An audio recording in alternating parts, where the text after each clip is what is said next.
ایک بوڑھے آدمی نے اپنے پوتے سے کہا، اے میرے بچے، تم جنت مفت میں حاصل کر سکتے ہو، مگر جہنم میں جانے کے لیے مال و دولت خرچ کرنا پڑتا ہے۔ بچے نے سوال کیا، دادا جان وہ کیسے؟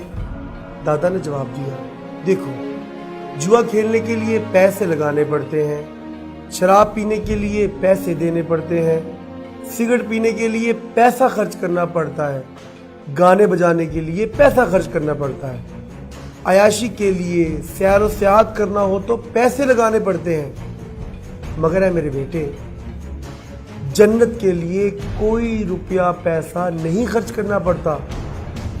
دیکھو، نماز پڑھنے کے لیے کوئی پیسہ نہیں دینا پڑتا، روزہ رکھنے کے لیے کوئی پیسہ نہیں خرچ کرنا پڑتا، استغفار اور دیگر ذکر و اذکار کے لیے کوئی پیسے نہیں لگتے، نگاہ نیچی رکھنے میں کوئی پیسہ نہیں لگتا۔